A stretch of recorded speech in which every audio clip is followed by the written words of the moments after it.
Hello.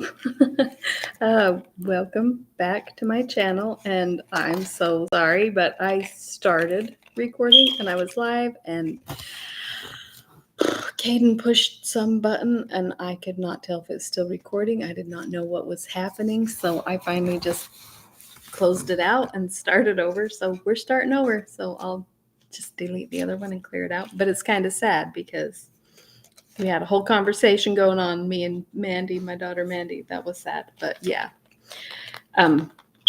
So we're starting over, I guess. So once again, I'm going to apologize for the very annoying beeping. It is the smoke detector, and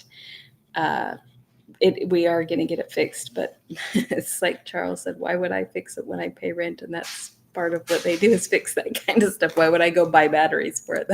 That's their job, which makes sense. We do pay, and rent is expensive. So every few dollars you can save. So we have a request in, and I think tomorrow they're going to come replace the batteries and do a check, right? So probably clean the filters while they're at it and stuff like that. So that's one good thing about renting. So I'm sorry, it is annoying. It is going to get fixed. And then, what did you have for dinner? if you didn't have dinner, what are you going to have? I had some leftover pasta and a little bit of leftover Alfredo sauce, so I just added to it and made basil. I have fresh basil, so I did fresh basil chicken Alfredo with. I had some homemade bread, so I made garlic toast and green salad, and it was super yummy. Don't push any buttons. He started doing this new thing. It's so cute. I was Caden go hey, don't kick it. Don't kick my pooter. Oh, now you can see the mess in the corner. My stack of stuff. Show off. You're so funny. Oh, he's showing his penguin. So cute. Oh, there's your penguin. Oh, oh, he's so cute. He loves the penguin. He loves it. Can you go?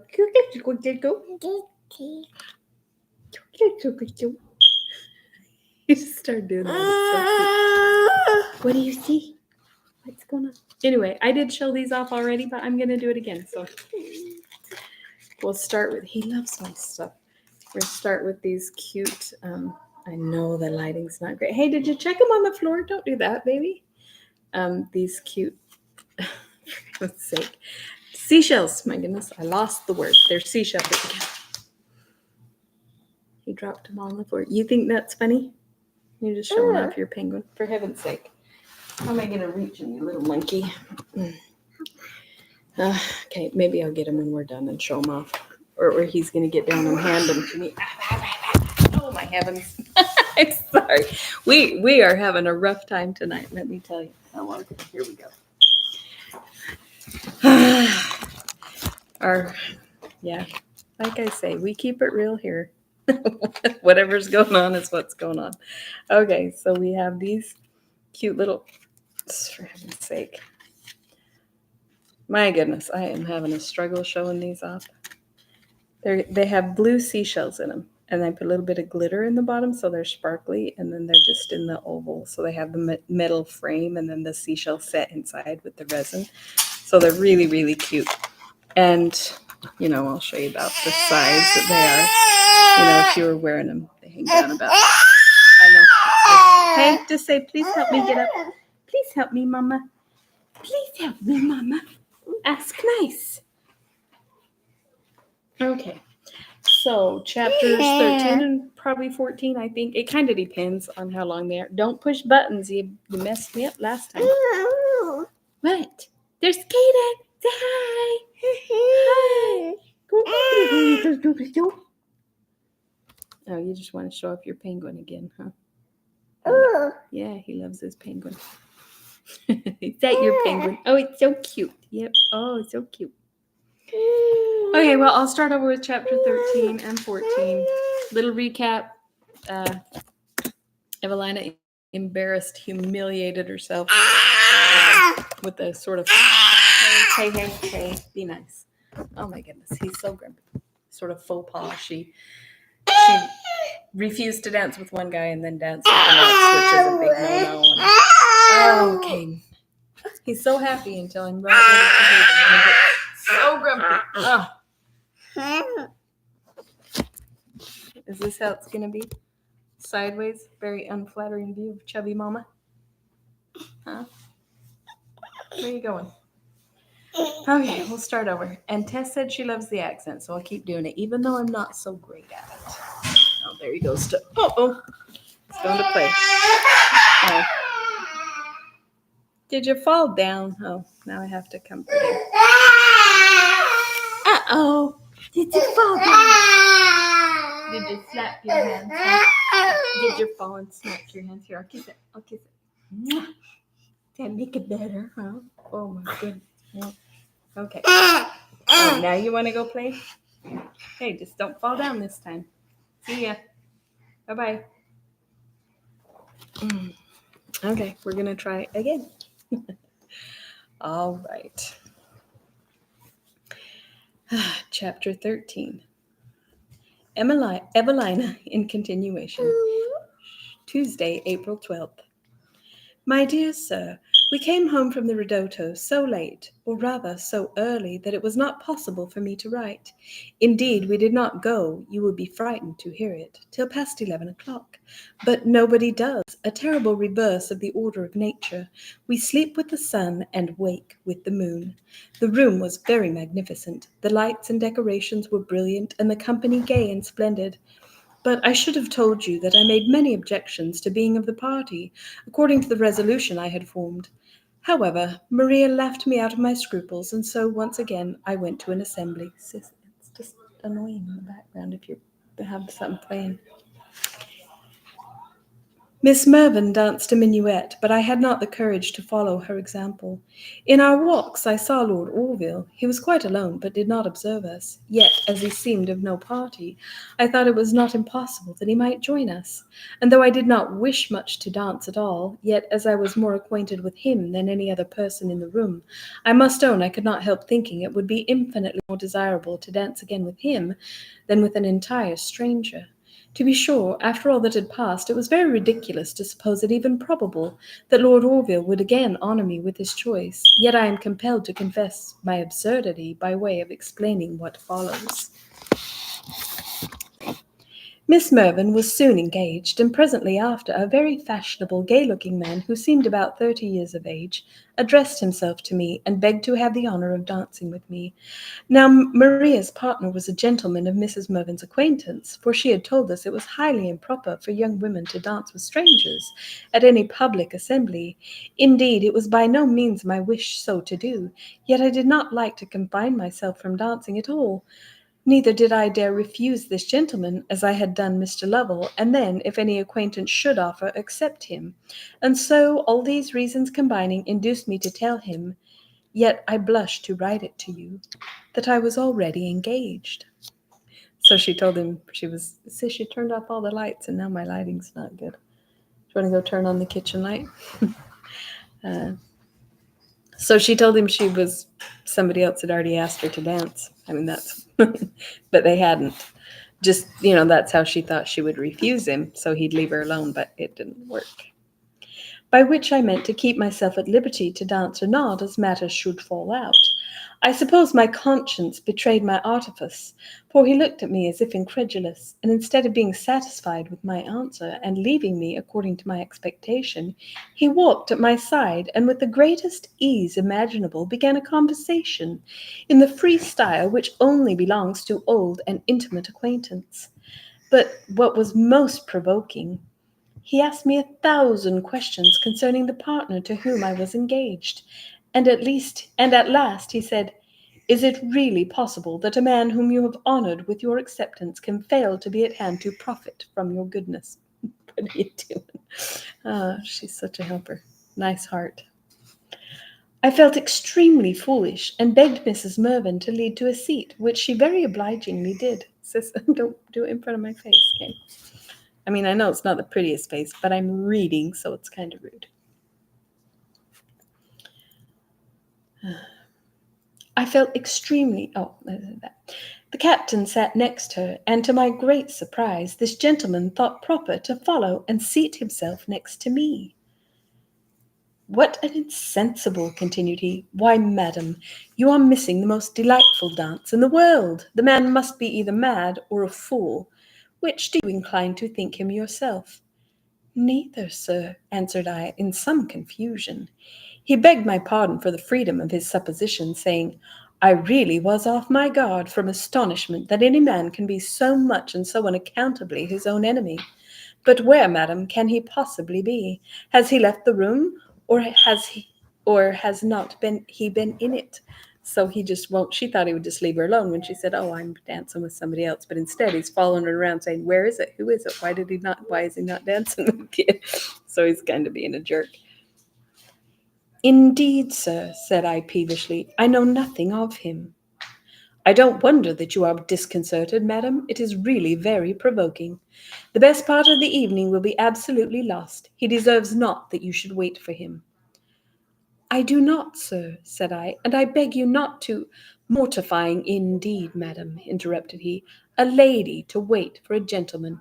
Oh, fie! Careless fellow! What can detain him? Will you give me leave to seek him?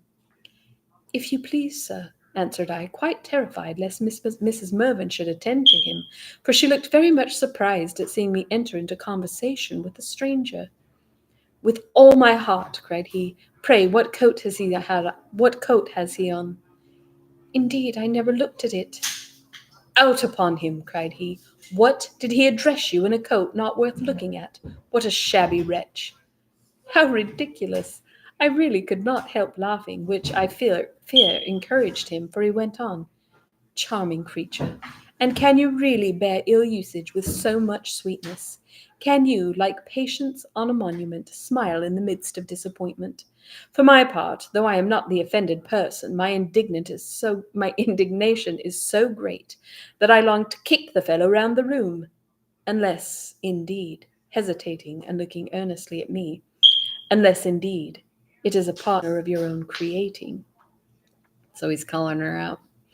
I was dreadfully abashed and could not make my answer.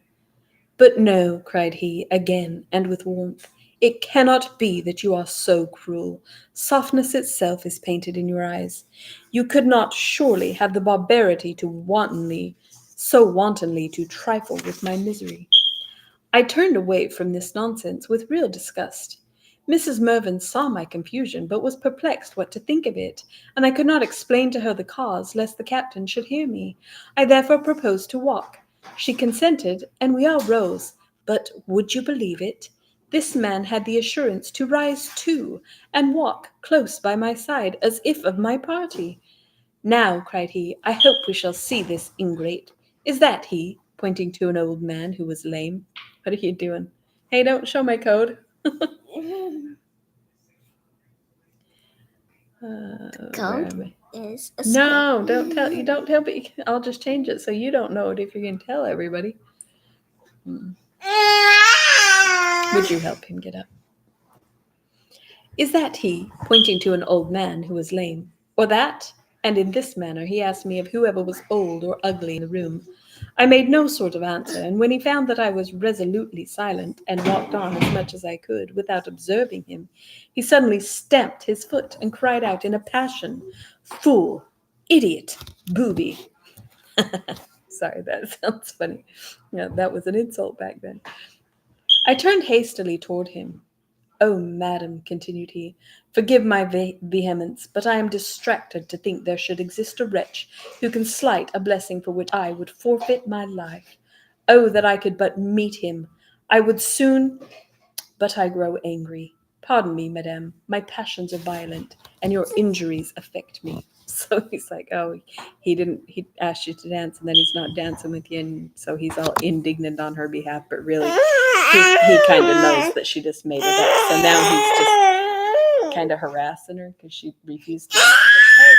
Hey, be nice. Be nice. Be nice.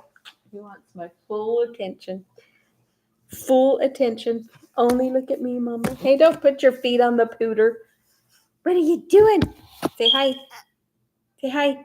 Show your penguin. Where's your penguin? Where is it? Right here.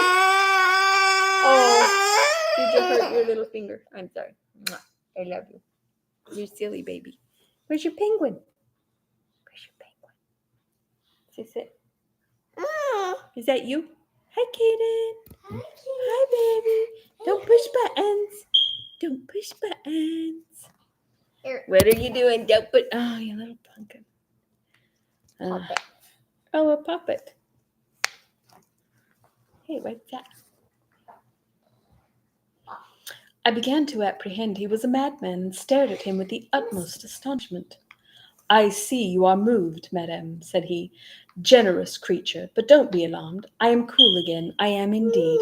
Upon my soul, I am. I entreat you, most lovely of mortals, I entreat you to be easy. Indeed, sir, said I very seriously, I must insist upon your leaving me. You are quite a stranger to me, and I am both unused and averse to your language and your manners. This seemed to have some effect on him. He made me a low bow, begged my pardon, and vowed he would not for the world offend me. Then, sir, you must leave me, cried I. I am gone, madam, I am gone, with the most tragical air, and he marched away a quick pace, out of sight in a moment. But before I had time to congratulate myself, he was again at my elbow. And could you really let me go and not be sorry? Can you see me suffer torments inexpressible, and yet retain all your favor for that miscreant who flies you? Ungrateful puppy! I could bastinado him. For heaven's sake, my dear, cried Mrs. Mervyn, who is he talking of? Indeed, I do not know, madam, cried I, but I wish he would leave me. What's all that there? Cried the captain. The man made a low bow and said, Only, sir, a slight objection which this young lady makes to dancing with me, and which I am endeavouring to obviate. I shall think myself greatly honoured if you will intercede for me. That lady, sir, said the captain coldly, is her own mistress, and he walked sullenly on. You, madam, cried the man, who looked delighted to Mrs. Mervyn, you, I hope, will have the goodness to speak for me. Sir, answered she gravely, I have not the pleasure of being acquainted with you. I hope when you have, ma'am, cried he, undaunted, you will honour me with your approbation.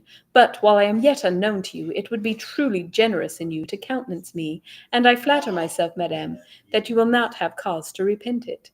Mrs. Mervyn, with an embarrassed air, replied, I do not at all mean, sir, to doubt your being a gentleman, but what, madam? That doubt removed, why a but?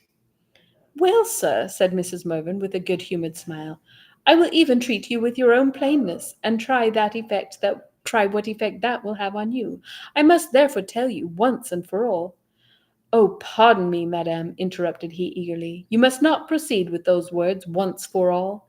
No, if I have been too plain, and though a man deserve a rebuke, remember, dear ladies, that if you copy, you might in justice to excuse me. We both stared at the man's strange behaviour.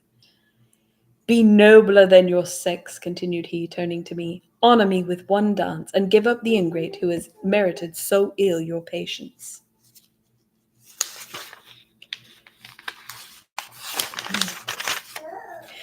Mrs. Mervyn looked with astonishment at us both.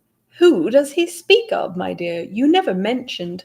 Oh, madame, exclaimed he was not worth mentioning. It is a pity he was ever thought of. But let us forget his existence. One dance is all I solicit. Permit me, madam, the honour of this young lady's hand. It will be a favour I shall ever most gratefully acknowledge. Sir, answered she, favours and strangers have with me no connection. If you have hitherto, said he, confined your benevolence to your intimate friends, suffer me to be the first for whom your charity is enlarged. Well, sir, I know not what to say to you, but he stopped her but with so many urgent entreaties that she at last told me I must either go down one dance or avoid his importunities by returning home. I hesitated which alternative to choose, but this impetuous man at length prevailed, and I was obliged to consent to dance with him. And thus was my deviation from truth punished, and thus did this man's determined boldness conquer. During the dance, before we were too much engaged in it for conversation, he was extremely provoking about my partner, and tried every means in his power to make me own that I had deceived him, which, though I would not so far humble myself as to acknowledge, was indeed but too obvious. Lord Orville, I fancy, did not dance at all. He seemed to have a large acquaintance, and joined several different parties, but you will easily suppose I was not much pleased to see him. in a few minutes after I was gone, walk towards the place I had just left, and bow to and join Mrs. Mervyn. How unlucky, I thought myself, that I had not longer withstood this stranger's importunities. Oh, I think Dad has happening. The moment we had gone down the dance, I was hastening away from him, but he stopped me and said that I could by no means return to my party without giving offence before we had done our duty of walking up the dance. As I know nothing of all of these rules and customs, I was obliged to submit to his directions, but I fancy I looked rather uneasy, for he took notice of my inattention, saying in his free way, "Whence the anxiety? Why are those lovely eyes perpetually averted?" "I wish you would say no more to me, sir," cried I peevishly. "You have already destroyed all my happiness for this evening." "Good heaven! What is it I have done? How have I merited this scorn?" "You have tormented me to death. You have forced me from my friends and intruded yourself upon me against my will for a partner." "Surely, my dear madam, we ought to be better friends, since there seems to be something of sympathy in the frankness of your dispositions, and yet, were you not an angel, how do you think I could brook such contempt?" "If I have offended you," cried I, "you have but to leave me, and oh, how I wish you would." "My dear creature," said he, half laughing, "why, where could you be educated?" "Where I most sincerely wish I was now." "How conscious you must be, all beautiful that you are, that those charming airs serve only to heighten the bloom of your complexion." I mean, no matter how much she tells him she doesn't like him and to go away, he's like, "Oh, that just makes you look prettier." He's so annoying. "Your freedom, sir, where you are more acquainted, may perhaps be less disagreeable, but to me—" "You do me justice," cried he, interrupting me.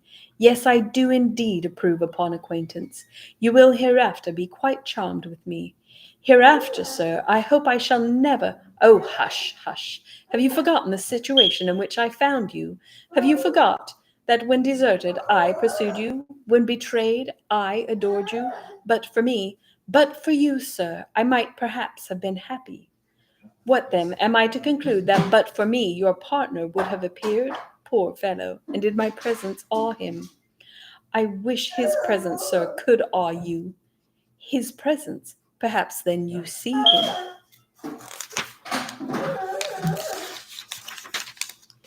"Perhaps, sir, I do," cried I, quite wearied of his raillery. "Where, where, for heaven's sake, show me the wretch." "Wretch, sir? Oh, a very savage, a sneaking, shamefaced, despicable puppy." I know not what bewitched me, but my pride was hurt, and my spirits were tired, and, in short, I had the folly, looking at Lord Orville, to repeat, "Despicable, you think?" His eyes instantly followed mine. "Why, is that the gentleman?" I made no answer. I could not affirm, and I would not deny, for I hoped to be relieved from his teasing by his mistake. The very moment we had done what he called our duty, I eagerly rushed to return to Mrs. Mervyn. "To your partner, I presume, madame?" said he, very gravely. This quite confounded me. I dreaded lest this mischievous man, ignorant of his rank, should address himself to Lord Orville, and say something which might expose my artifice. Fool! To involve myself in such difficulties! I now feared what I had before wished, and therefore, to avoid Lord Orville, I was obliged myself to propose going down another dance, though I was ready to sink with shame while I spoke. "But your partner, ma'am," said he, affecting a very solemn air, "perhaps he may resent my detaining you, if you will give me leave to ask his consent." "Not for the universe." "Who is he, madame?" I wished myself 100 miles off. He repeated his question. "What is his name?" "Nobody, nobody, I don't know." He assumed a most important solemnity. "How? Not know? Give me leave, my dear madam, to recommend this caution to you. Never dance in a public with a stranger, with one whose name you are unacquainted with, who may be a mere adventurer, a man of no character. Consider to what impertinence you may expose yourself." And then he's begging her to dance with him the whole time. Was ever anything so ridiculous? I could not help laughing in spite of my vexation. At this instant, Mrs. Mervyn, followed by Lord Orville, walked up to us. You will easily believe it was not difficult for me to recover my gravity, but what was my consternation when this strange man, destined to be the scourge of my artifice, exclaimed, "Ha, my Lord Orville, I protest I did not know your lordship. What can I say for my usurpation? Yet, faith, my lord, such a prize was not to be neglected." My shame and confusion were unspeakable. Who could have supposed or foreseen that this man knew Lord Orville? But falsehood is not more unjustifiable than unsafe. Lord Orville, well he might, looked all amazement. "The philosophic coldness of your lordship," continued this odious creature, "every man is not endowed with. I have used my utmost endeavours to entertain this lady, though I fear without success, and your lordship will not be a little flattered if acquainted with the difficulty which attended my procuring the honour of only one dance." Then, turning to me, who was sinking with shame, while Lord Orville stood motionless and Mrs. Mervyn astonished, he suddenly seized my hand, saying, "Think, my lord, what must be my reluctance to resign this fair hand to your lordship." Oh, he's so mean. Uh, so she just, I don't know if you're following because I know the language is so different than us, but she just told him she was engaged to dance with somebody else so that he would leave her alone, and he wouldn't leave her alone forever. So finally she went to dance with him because she was so sick of him bugging her. And then he kept saying stuff and saying stuff about her partner. So finally she didn't say that Lord Orville had asked her to dance, but she looked at him and said, "Maybe I see my partner," right? So now he's going to Lord Orville and saying, "Well, I tried to entertain her while you weren't there to dance with her." And Lord Orville's like, "What are you talking about?" So that's kind of what's happening. I'm not assuming you're stupid. I promise. It's just, it is a little harder to follow the way they talked back then. In the same instant, he kind of took her hand and handed it over to Lord Orville. So, in the same instant, Lord Orville took it of him. I coloured violently and made an effort to recover it. "You do me too much honour, sir," cried he, with an air of gallantry, pressing it to his lips before he let it go.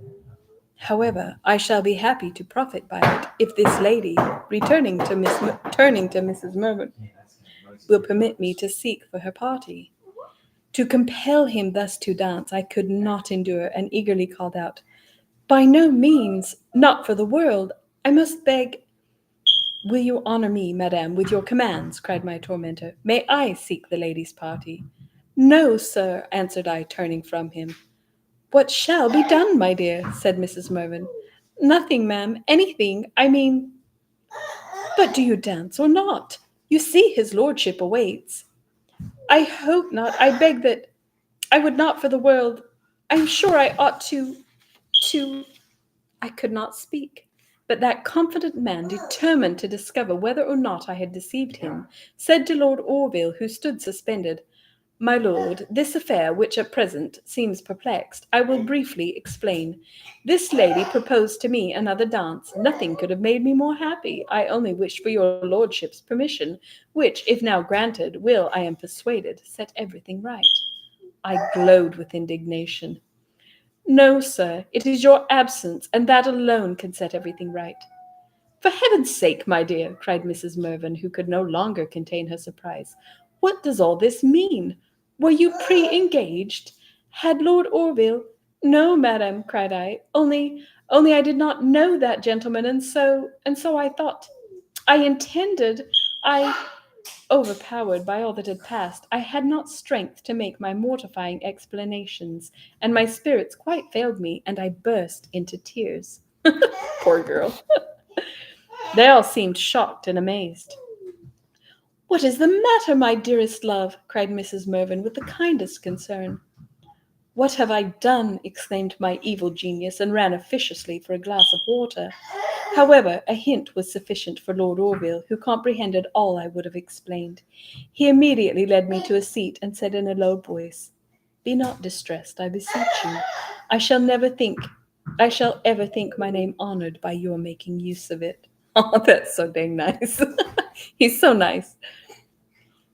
This politeness relieved me. A general murmur had alarmed Miss Mervyn, who flew instantly to me, while Lord Orville, the moment Mrs. Mervyn had taken the water, led my tormentor away. For heaven's sake, dear madam, cried I, let me go home. Indeed, I cannot stay here any longer. Let us all go, cried my kind Maria. But the captain, what will he say? I had better go home in a chair. Mrs. Mervyn consented, and I rose to depart. Lord Orville and that man both came to me. The first, with an attention I had but ill merited from him, led me to a chair, while the other followed, pestering me with apologies. I wished to have made mine to Lord Orville, but was too much ashamed. It was about 1 o'clock. Mrs. Mervyn's servants saw me home, and now, what again shall ever tempt me to an assembly? I dread to hear what you will think of me, my dear sir. My most dear and honoured sir, you will need your utmost partiality to receive me without displeasure. This morning Lord Orville has sent to inquire after our healths, and Sir Clement Willoughby, for that I find is the name of my persecutor, has called, but I would not go downstairs until he was gone. And now, my dear sir, I can somewhat account for the strange, provoking, and ridiculous conduct of this Sir Clement last night. For Miss Mervyn says he is the very man with whom she heard Lord Orville conversing at Mrs. Stanley's, when I was spoken of in so mortifying a manner. He was pleased to say he was glad to hear I was a fool, and therefore I suppose he concluded he might talk as much nonsense as he pleased to me. However, I am very indifferent as to his opinion. But for Lord Orville, if then he thought me an idiot, now I am sure he must suppose me both bold and presuming. Make use of his name! What impertinence! He can never know how it happened. He can only imagine it was from an excess of vanity. Well, however, I should leave this bad city tomorrow, and never again will I enter it. The captain intends to take us tonight to the Fantoccini. I cannot bear that captain. I can give you no idea how gross he is. I heartily rejoice that he was not present at the disagreeable conclusion of yesterday's adventure, for I am sure he would have contributed to my confusion, which might perhaps have diverted him, as he seldom or never smiles but at some other person's expense. And here I conclude my London letters, and without any regret, for I am too inexperienced and ignorant to conduct myself with propriety in this town, where everything is new to me, and many things are unaccountable and perplexing. Adieu, my dear sir. Heaven restore me safely to you. I wish I was to go immediately to Berry Hill, yet the wish is ungrateful to Mrs. Mervyn, and therefore I will repress it. I shall write an account of the Fantoccini from Howard Grove. We have not been to half the public places that are now open, though I dare say you will think we have been to all, but they are almost as innumerable as the persons who fill them. Okay, well, I was going to read 2 chapters, but that was just one, and it was really long, so we'll just end it there, and we'll just pick up chapter 14 tomorrow. So, and Dada's so nice because he just played with Caden and kept him happy, but here he comes after all that.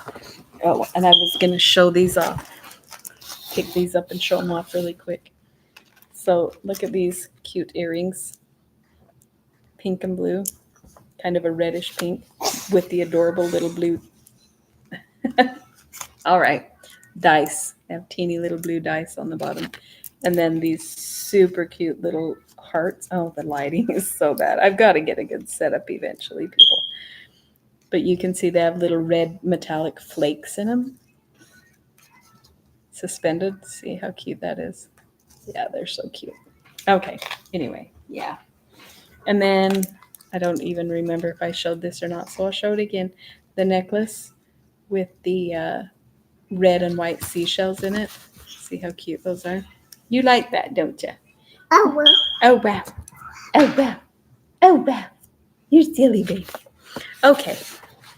Well, thank you for stopping by, and I don't know, maybe I won't apologize for, oh, thanks. For for the way we just baby climbing all over, kicking the computer camera everywhere, lighting bad.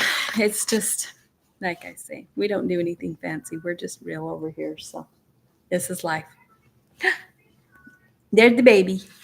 Hey, Pumpkin. Oh, there's your penguin. Yeah, nice. You showing off your penguin? Say bye-bye. Oh, nope, off he goes. On to the next thing. All right. Excuse me. He's dancing. Well, thanks for stopping by. We will see you tomorrow for chapter 14. Good night. Oh, you coming to say bye? Oh, kisses. Oh, thank you. So nice. Say, can you say bye? Say bye-bye. Bye-bye. You gonna wave? You say bye? Nope. He just wants to look at the earrings. He loves them. He loves the earrings and stuff. Oh, little helper. They're cute. Teeny cute. Adorable. You're cute. You're adorable. Hey, don't shut up. Okay, yeah, we're going. Good night. Thanks for stopping by. We'll see you tomorrow. Or, when you have time. Oh, thanks. Oh, thanks for the loves. You're so nice. Okay. Good night. Or goodbye, depending on when you watch this.